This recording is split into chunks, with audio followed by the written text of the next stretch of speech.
Good afternoon, everybody. We'd like to call to order this Missoula Board of County Commissioners public meeting for Thursday, November 30th. Would you all join me in the pledge? Allegiance to the flag of the United States of America and to the republic for which it stands, one nation, under God, indivisible, with liberty and justice for all.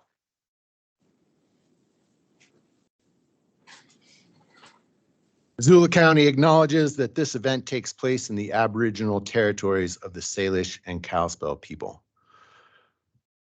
We have public announcements. Annie, first, would you mind describing the closed captioning?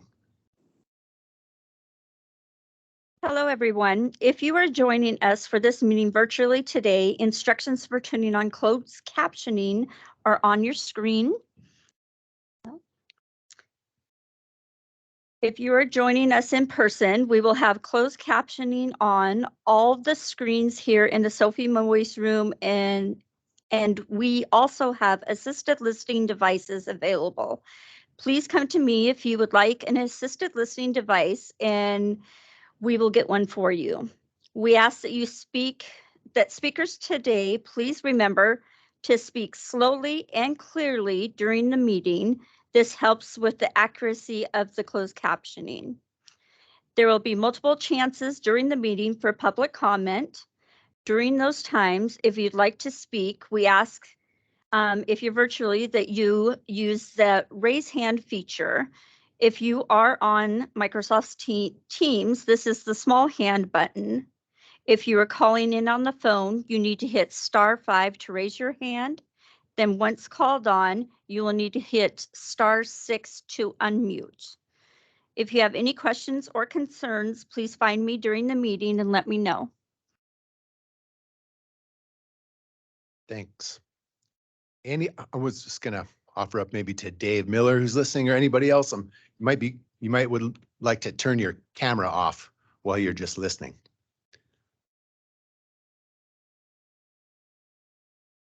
Great, thanks. All right. I have one other piece of public announcement, and then we're going to do public comment on items not on the agenda. And I have to just start with this saying, in this job and in my previous job, I did mountains of public speaking, and rarely do I ever even get nervous. And right now I can feel my heart bouncing out of my chest. So give me a little grace. I start here. As you may have heard, we had an ask to put a menorah on the courthouse lawn, and we did a lot of deliberating on this. And I wanted to speak to some of this, and I know that a bunch of you are here to talk to it, and we're excited to have you speak on this as well. The question for us is not to display a menorah. This is something we have done for many years and will do again. And we, in the past, have done this in the courthouse.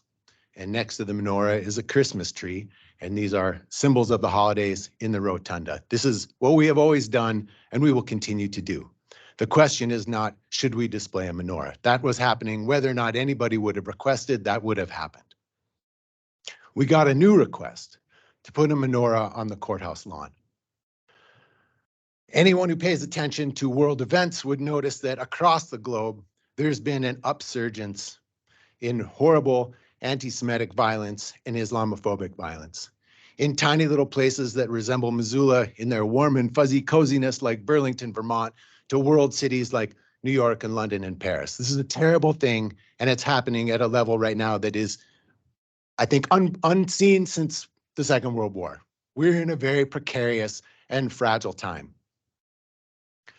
My belief is that there's a certain level of anti-Semitic and Islamophobic rage that is bubbling under the surface of all civilization and has been for many, many years.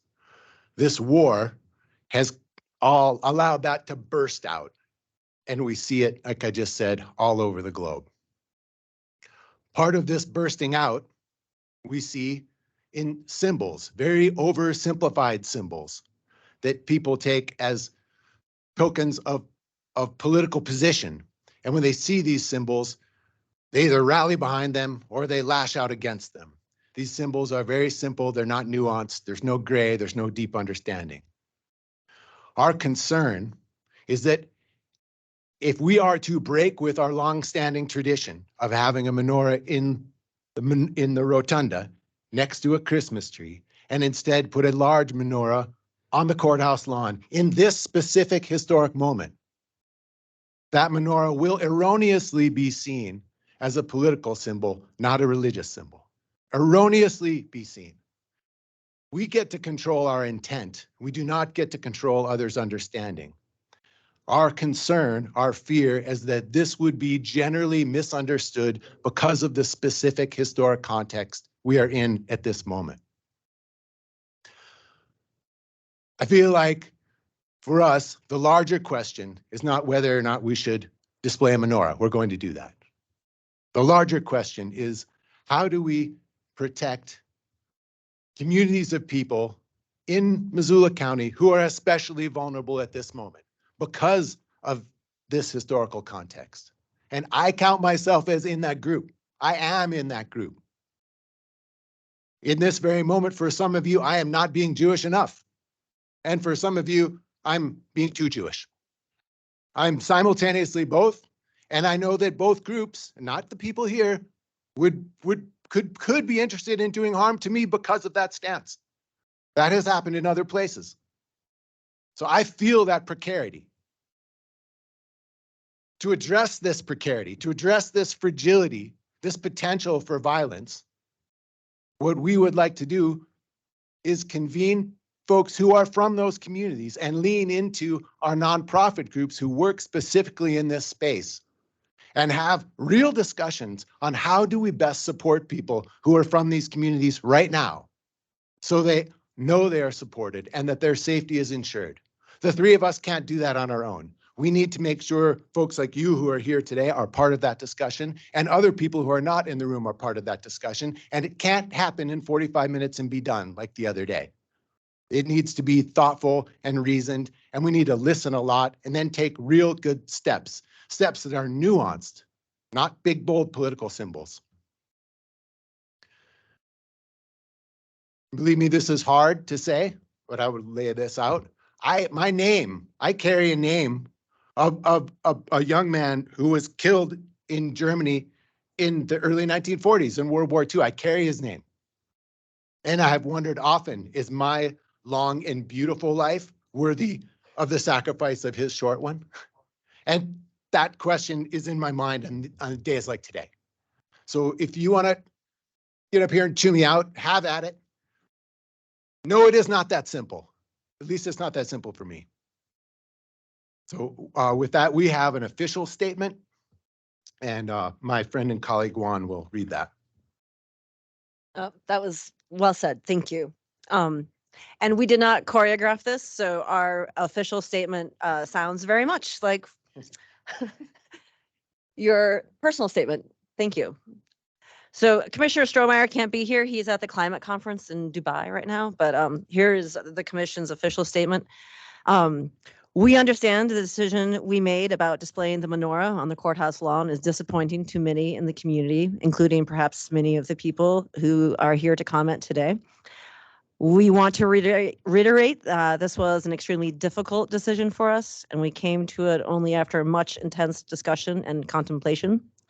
We appreciate Rabbi Vogel's request and the conversation it generated amongst the three of us about this complex topic, while also illuminating the complicated role we often play as government officials elected to represent residents from all walks of life who have diverse beliefs. This decision was not about whether we support Missoula's Jewish community. We unequivocally do. We agree with Rabbi Vogel's sentiment that displaying the menorah in an outdoor public setting would be a way for us to outwardly demonstrate our support for Jewish people in Missoula during this time of heightened distress and fear that has only intensified the intergenerational trauma experienced in the Jewish community. At its core, though, this decision was about allowing a holiday symbol, and these have historically been displayed inside the courthouse rotunda, to be displayed more publicly on the courthouse lawn. And if doing so would be construed as a statement on the current complicated war impacting many innocent people. At this particular intense moment in history, in which people around the world face increased anti-Semitism, Islamophobia, and other acts of hate, we are reminded that our actions should strive to be inclusive of all viewpoints represented in Missoula's Jewish community, as well as the community at large. Also, while we are grateful for the generative discussion among the commission, this request prompted, excuse me, I really misread that sentence. Also, while we are grateful for the generative discussion among the commission, this request prompted, we quickly recognize this conversation must expand to include all the different voices in the Jewish community and others. We plan to reach out to members of these communities to continue this conversation and ensure it includes as many voices as possible. We do know that many of those voices are here in this room or online right now. So we're going to open it up for public comment. Thanks, Juan. So anybody who'd like to come on up, speak, make sure the microphone's on and tell us your name.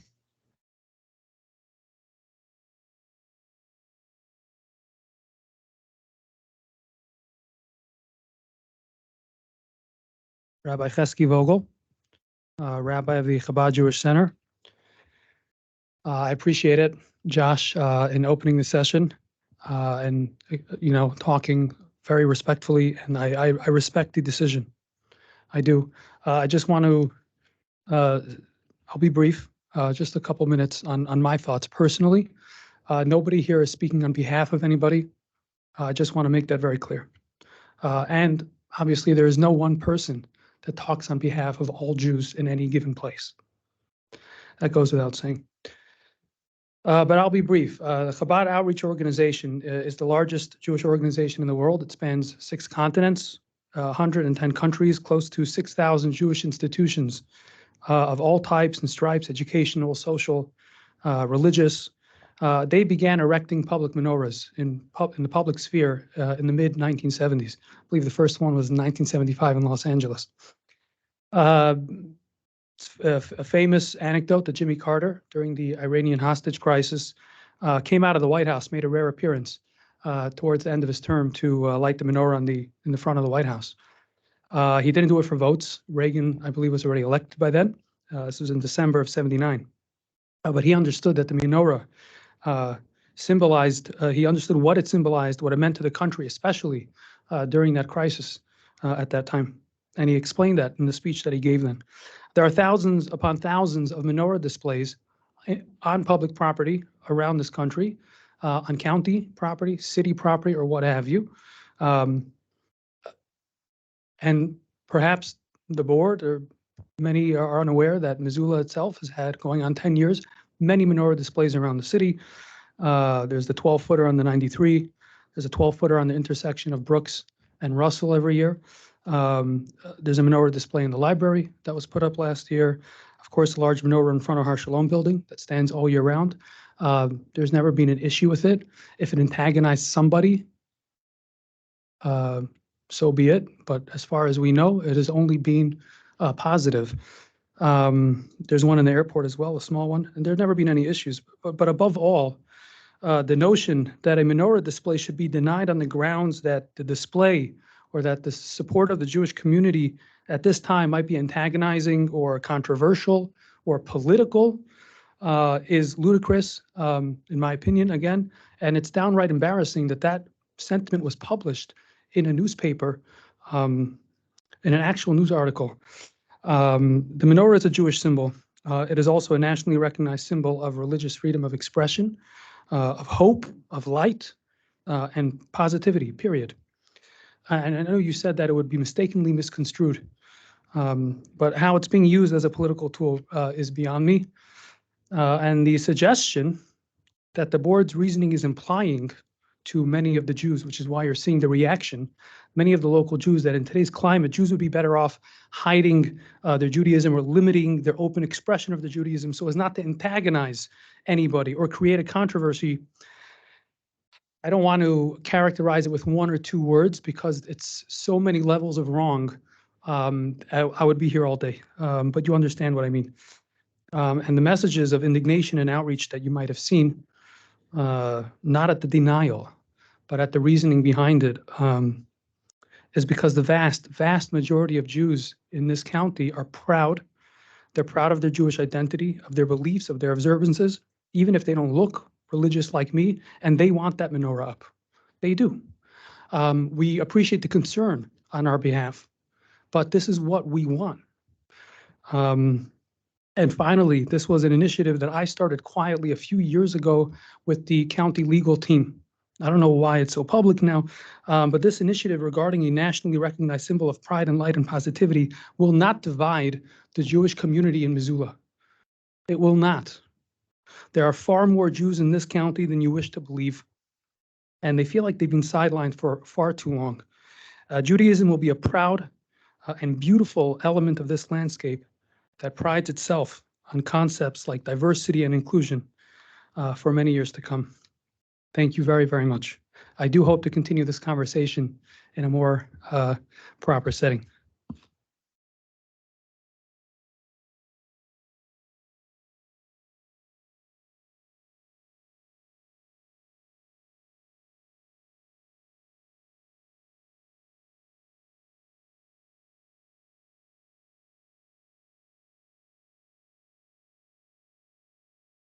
Oh, hi, my name is Ed Brown.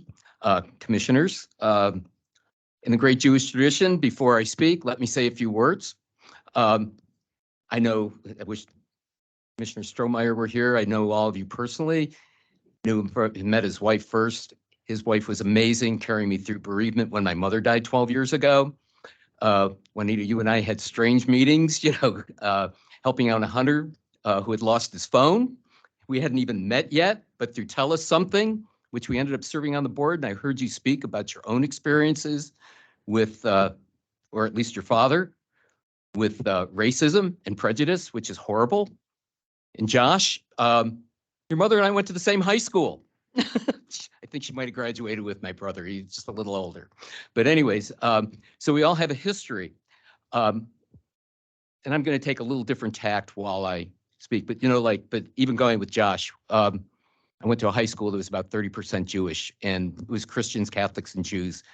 Everybody, for the most part, got along, except for the normal teenage stuff and a lot of interdating, probably even intermarriage, things like that happen. I'm still in contact with a lot of those people. Anyways, back in New York. So we have intersections. But anyways, let me begin. So Charlottesville, KKK, Jews will not replace us. There are good people on both sides. Really? Tanya Gersh, Whitefish. Richard Spencer, Whitefish. Heil Trump. Andrew Anglin, neo-Nazi of 300,000 trolls, trolling Tanya and her family. Love lives here. Really? Tanya stands up, wins a $14 million judgment. No hate in our state. Really? Har Shalom, neo-Nazis, pro-Palestinians, doing the work of Charlottesville. Richard Spencer, Andrew Anglin, Hamas. Love lives here? Really? Hamas wants the elimination of Israel and Jews, your neighbors. Love lives here? No hate in our state? Anne Frank hiding. Not on my watch.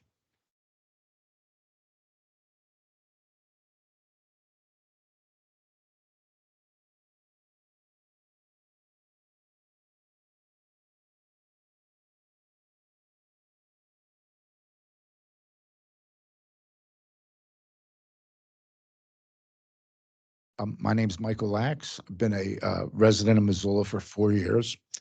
And when I first saw that the menorah was denied, it kind of upset me. It upset me for a few reasons. One is that, we have Christian symbols all over this town that, the city puts up. And as a Jewish man, it's offensive. And if the menorah is going to be offensive to people, I think that in fairness, you should take down the Christmas symbols. The other thing is, and I'm really appreciative of this. I had a whole different thought But when you brought out the fact that you weren't really trying to protect the Jewish community, I thought that was a really good statement. The thing is, you can't protect us. You know, we had Kristallnacht, we had the Holocaust, we had all these things. And frankly, we outlive our enemies. And by not having this menorah visible, it's an act of, in my opinion, of being cowards. It also fuels Christian nationalism. It pushes, the Jewish people, the Jewish community in the background, and it allows Christian nationalism to raise its head. And it's strong here in Montana. Let's be honest. And I think that by denying this, you're saying basically is we're cowards. And us Jews, we're not cowards. We push back. You've heard the slogan, never again. As you lost family in the Holocaust, so did I. My grandmother was the only one to get out. Excuse me. It's very strong in my heart. But I really think that we're acting as cowards by not allowing this to show. And we're fueling Christian nationalism. And that's all I have to say.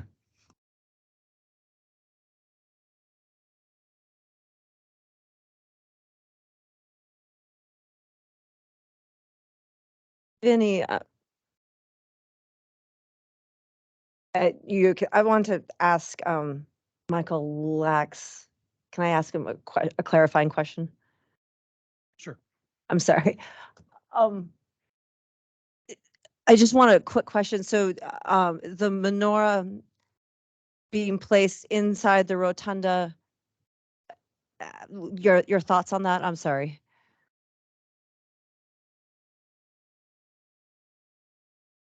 I don't think it should be placed with the Christmas tree. I think you should take them both out. In the spirit of fairness, you shouldn't have anything Inside the rotunda. in the rotunda, out on the streets, or anywhere that is sponsored by the city.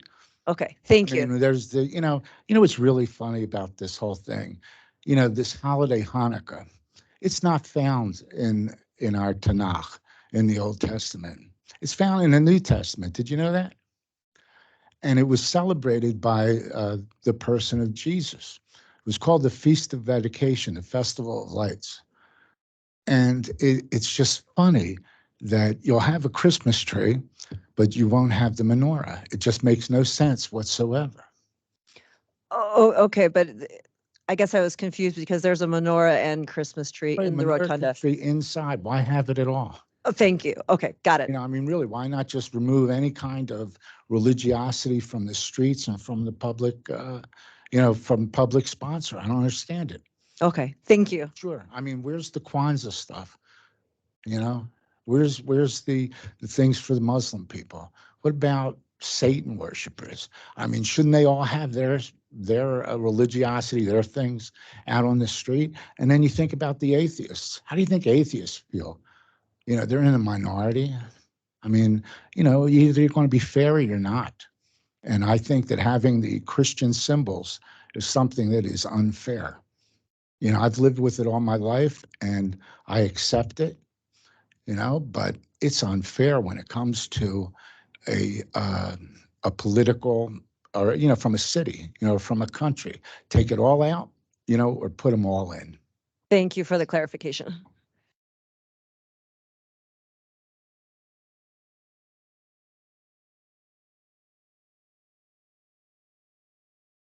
Good afternoon, Commissioners. My name is Matt Heimel. First of all, I'd just like to publicly announce I am a county employee, but I'm here on my own personal time to express my own personal opinions. I'm not protesting your decision about the menorah. I'm not requesting reversal. I'm not requesting reconsideration. I just like to express some personal thoughts on the matter. I had some things written down, but I deeply appreciate the comments that you made to begin with. It helped me reframe those points and helps give context. So I think that what you said before about continuing this conversation is something that's really necessary for the community. As you can tell, there's some really heated feelings from everyone, and it'll really help. But kind of the main points that I want to make are about the decision space. And I recognize that you were sensitive to putting out information that could be erroneously misinterpreted. And I don't know if I had all the right information from the discussion that took place, but it seemed to me that there was discussion about potentially being seen as taking sides in a war, about antagonizing people, that the menorah, like you said, could be misinterpreted and offensive, and we can't really control that. And that I feel influenced was a primary influence on the decision that was made. I just want to back up and really reinforce another point that I think I saw in the article, that the county really needs a clear policy on public display of religious items. That seems really clear. Maybe we have that. I don't know. But in my amateur legal research, I found, Lynch versus Donnelly, Allegheny versus the ACLU, some Supreme Court cases that can give us some context, some questions we can talk about on this general topic. Can this display be clearly understood as conveying secular? Let me start over. Can the display be clearly understood as conveying secular recognition of different traditions over the holiday season? Is the government engaging in a practice that has the effect of promoting or advancing a particular religion, or the opposite? Does it disapprove? Would a reasonable observer get a message of endorsing a particular faith? Those are all questions that should be the basis of a decision. My concern is that when the decision was framed in the historical context that you had described earlier, that though there can be a cascading misinterpretation, that it can be misinterpreted as potentially conflating Jewish tradition with controversial and political issues. And that can have a slippery slope of logic, a slippery slope and a lack of logic that we deal with every day. Some of those points that could be interpreted, negatively interpreted, it may validate opinions that Jewish culture is to be seen in the same light as perceived oppression and wartime actions. It might validate opinions that support for a Jewish community is somehow a political problem. And then on the flip side, it may show certain members of the Jewish community that we need to hide those traditions, that we need to suppress Jewish identity.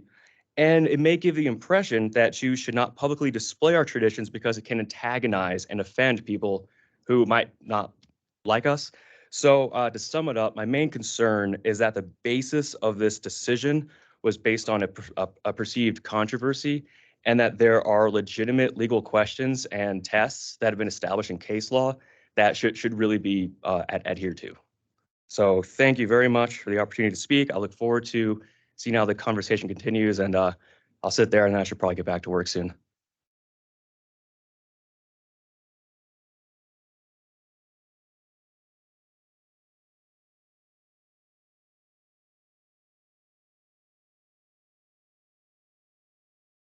Anybody online wish to speak?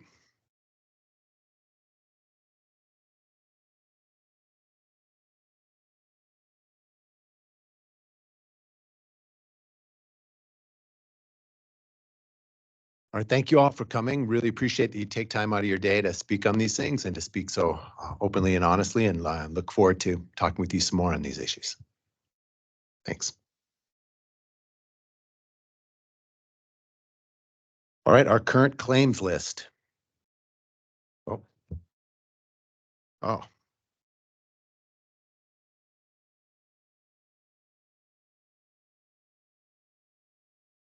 Current claims list. Claims received as of October 31st, 2023 to November 16th, 2023 by the Commissioner's Office total $6,189,243.13.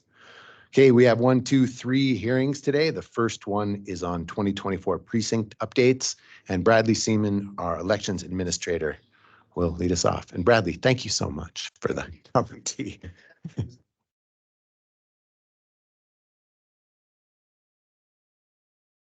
Mike, thank you guys. Thanks, Chris. That sounds like somebody's really helpful in the audience here. Got a couple of different resolutions before you today. The first one is for precinct boundaries. We are updating our precinct boundaries. We had presented to you in September about our precinct boundary changes. we had presented a plan that included a lot of different research. Precinct, as you may remember, is that smallest jurisdiction in a federal election. It's used by central committees to elect precinct committee men and women. And it also, in Missoula County, helps voters know where they're going to go to vote.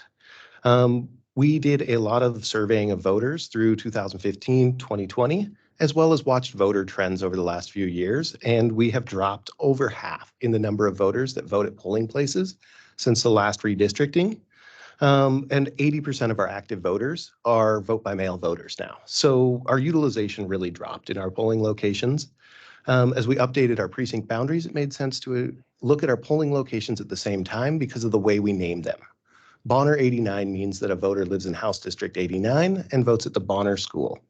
So when we looked at that, we also had location concerns for our polling places, such as safety and security of students or ADA access to those locations.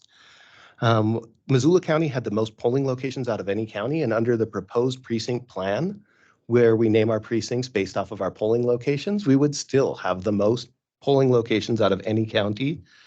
And we did a very robust public comment period for this. From the elections office, we held meetings and invited in elected officials, groups that work in parallel, so our third-party groups that go out and register voters, as well as members of the central committee to come see our plan before we presented it and take comments from them. We held a Missoula Voice page from the 15th through the 28th before we presented for you all. And we even had a meeting in Evero, which was our furthest change in a polling location. All of our polling location changes were within a 5-mile radius. That was based off of one of those surveys of asking voters, how far are you willing to travel to go to?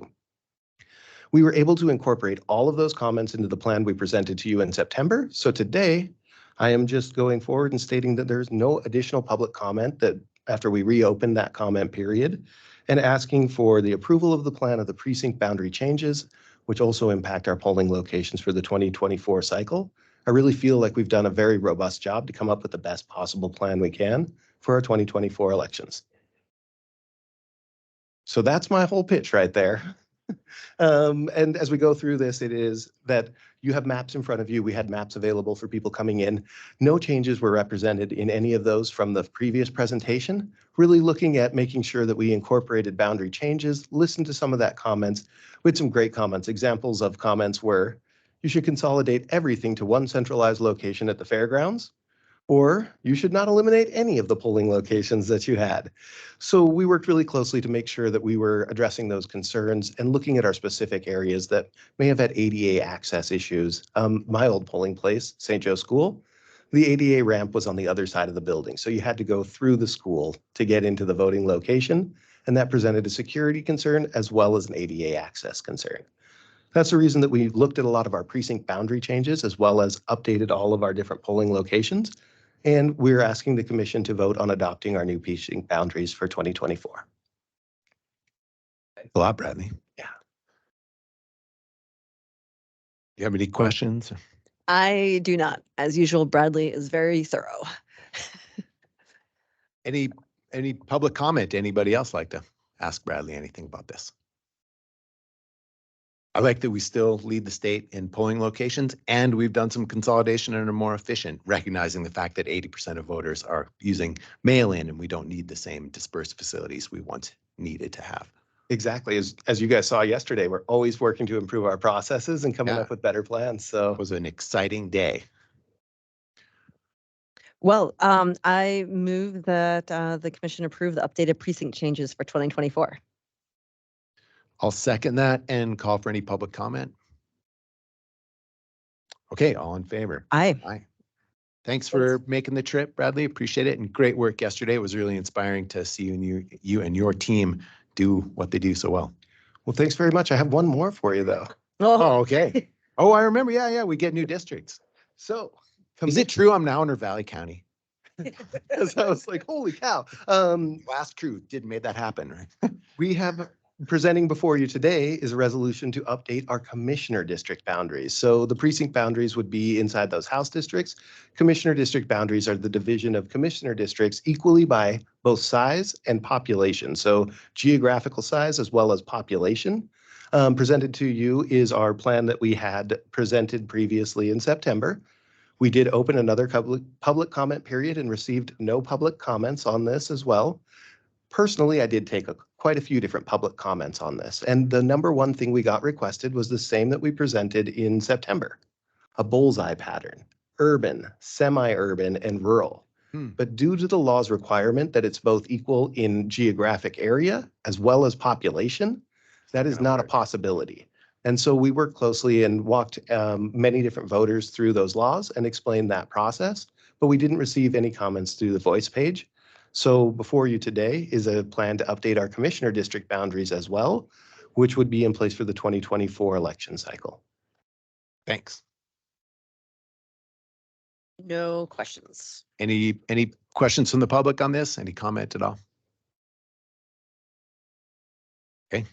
I move that the commission approve the updated commissioner districts. I'll second that and call once again for any public comment. Okay, all in favor? Aye. Aye. Thank you, Bradley. Yeah, thank you.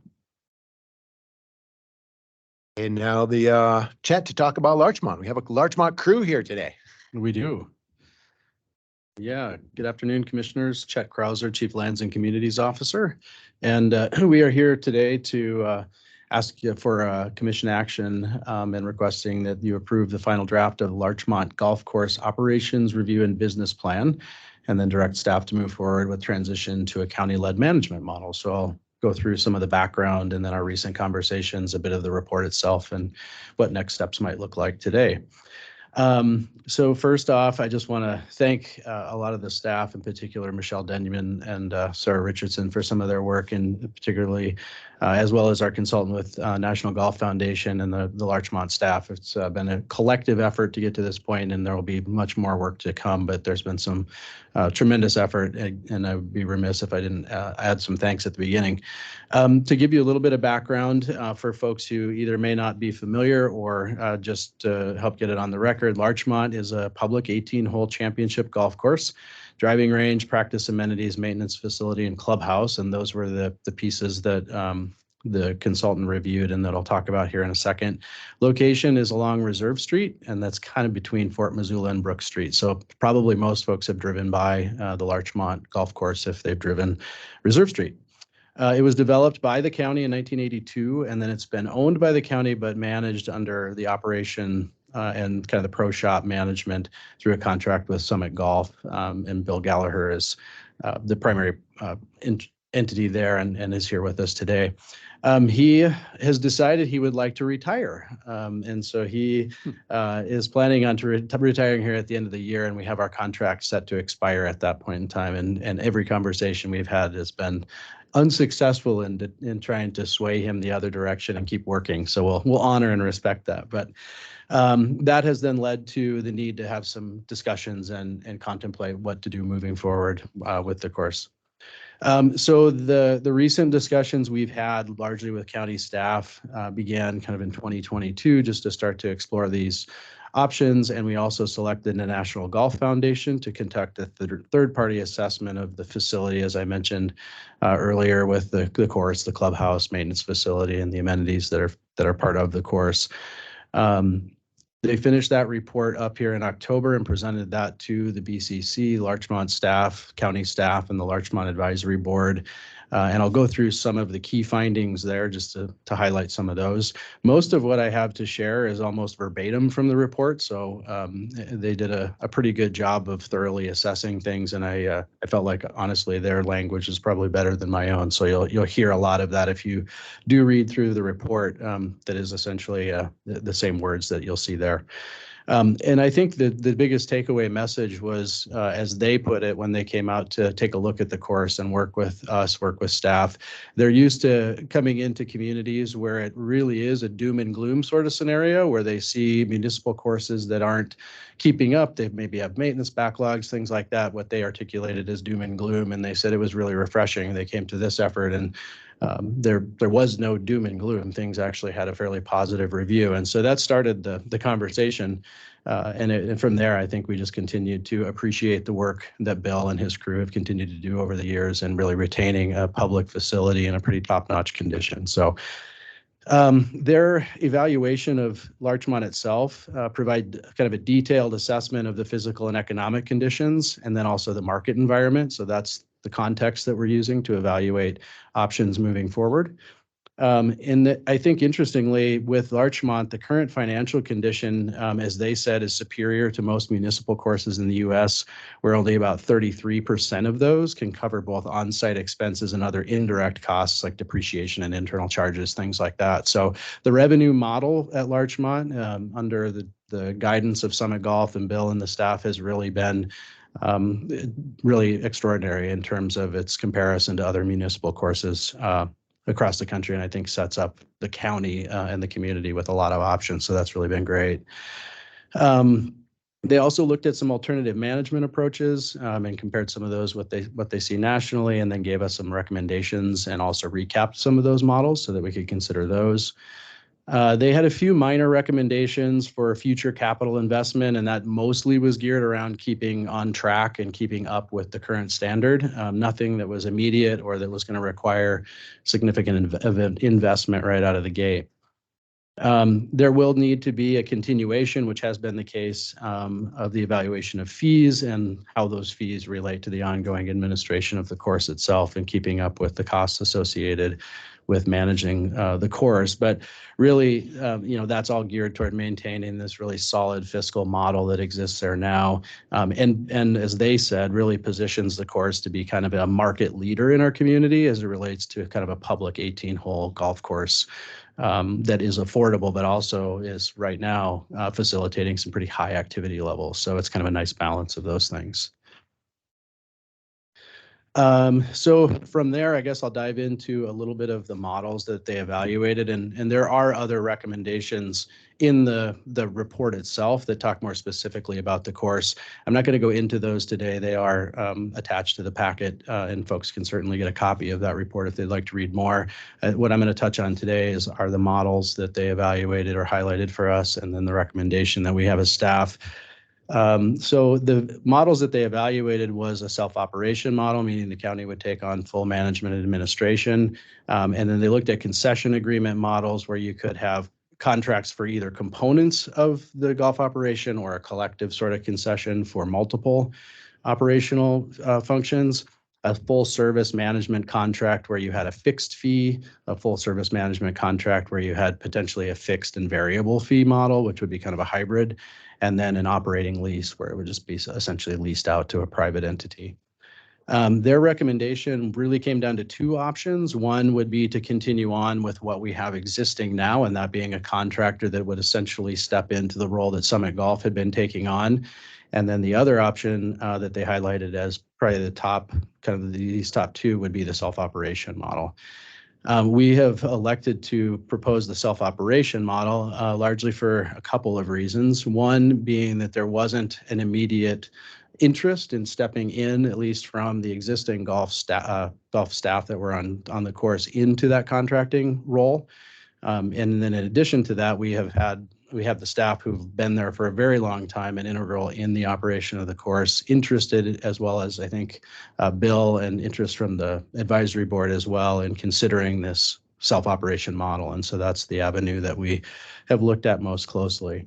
The other options, and the report states this as well, were really deemed unnecessary in their eyes, just due to the effectiveness of the operation, the strong number of rounds that are played there, the revenue performance, the condition of the property, and low level of capital needs that existed at the course now. So those were the two options that were presented as the highest recommended by National Golf Foundation. And so we're moving forward with a recommendation to you all that we move forward with the self-operation model. We would move forward with next steps should you decide to go that route in pulling together a team that has already been working on this. Again, that's going to be comprised of a number of staff from the HR side, finance side, lands and communities, Mel with the commissioner's office. I'm probably missing a few, Erica with risk and benefits. Vinny's our legal rep on that group. And we'll continue working with staff to just flesh out kind of the nuts and bolts details of what that looks like to fully transition the course as it's been operated in a contract model into something that would be self-operated. And I won't go into all the nuts and bolts there, but the intent would be to have that first phase fully operational as of January 1st, which would then be in line with the expiration of Bill's contract. There'd be a number of other phase steps that would need to take place moving forward into the upcoming season, but there should be time in order to be able to get that rolling, especially given the fact that we have staff that are going to be continuing on. Let's see, the other thing that I guess I'll mention, which has been part of the county staff perspective in terms of goals associated with considering transition options. And there's three primary kind of focus concepts, I guess, that have been part of these conversations. One is that we need to be looking at the transition that's going to incorporate all of the applicable county policies and procedures into bringing that course under a self-operation model. Secondly, we really want to make sure that we value and consider the perspective of staff as well as the Larchmont Advisory Board and that golf community in that transition. And all of that really being for the purpose of ensuring a smooth transition and quality experience for the public. So ideally, if we do that job well, they may not even notice that much has changed. So those are our goals. In the packet is the report from NGF Consulting, which again outlines all of those components and review of the course itself. We also have the job description for the golf manager, which would oversee the course, as well as superintendent role. And then we'll have a number of other positions, of course, that'll come on with the typical seasonal staffing model. There are a couple of other permanent positions, I think a total of 5 that our HR staff have worked on finalizing. So we have those pretty close to ready to go. And yeah, the rest would just be keeping up with the pace and trying to hit that timeline leading into the next golf season. So I will close there. I know we do have a number of folks here that may either want to say something about the course and also may be able to field a question or two if you have them. Again, I just want to thank all the staff and mostly Bill, his work, and the tenured staff that are working hard out there and doing a lot of things that probably aren't noticed by us or the public, but have led to what seems like a pretty positive looking opportunity that they've been able to transition to us. I think that's pretty rare. And so certainly appreciative of that effort, and they certainly deserve strong kudos. Thanks a lot, Chet. So I do want to say one thing before diving in. I can't help myself, but the National Golf Foundation, I would say Federation, came in and gave us a presentation. And, we had heard a lot about Larchmont. And the scuttlebutt around town is it's a great place. People really like going there. It's super popular. It's part of our community. You can't really imagine Missoula without Larchmont. It's part of things. But it was really valuable to have some experts come and really look under the hood. And they gave us a thorough presentation with a big fat phone book. If you guys remember phone books, like that thick of a document. And what they said, what really stuck with me was, man, people really love this. It's a great place. It's top notch. You all should charge more money. And I remember these guys kind of going, feeling uneasy, which made me feel really good.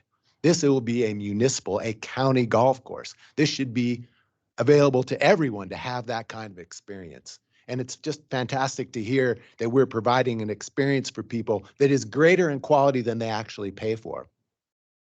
This should be for anybody who wants to golf. And it's a testimony to the skill of the folks who work at Larchmont. And it's a tradition, and it will soon be a legacy that we are pledged to continue. That's a little bit I know. Juan's on the board, and we have a bunch of folks here who can chat. So anybody want to speak to this, please come on up. You don't have to. You're here. So.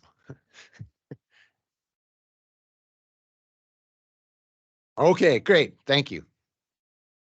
No, this is great. Is there? We have a motion. We do, and I'm realizing that if you have your packet in front of you with an RCA, we can dig for it. I could have put this up for you. Golf. Oh my gosh, excuse me. Move that the commission approve the National Golf Foundation's recommendations for a self-operation oversight, structure, and staffing for management of Larchmont Golf Course and direct staff to move forward with implementation of the 2024 season. Thanks. And- Yeah, no, just echoing Josh, the culture. And it's been an exciting couple years with Larchmont. And maybe it's all your strategy to be, yeah, I see how it is. You guys had a long game here, so we're gonna fire the community up. You create a pandemic, so everyone got into golf. And then we're gonna like develop this area and got the community talking about Larchmont again. And no, but kudos to staff and the board and players and the community. It's really special that the culture of Larchmont is so palpable that National Golf Foundation folks from Florida and wherever can come here and feel it so strongly. So testament to your work. Thank you. Thank you.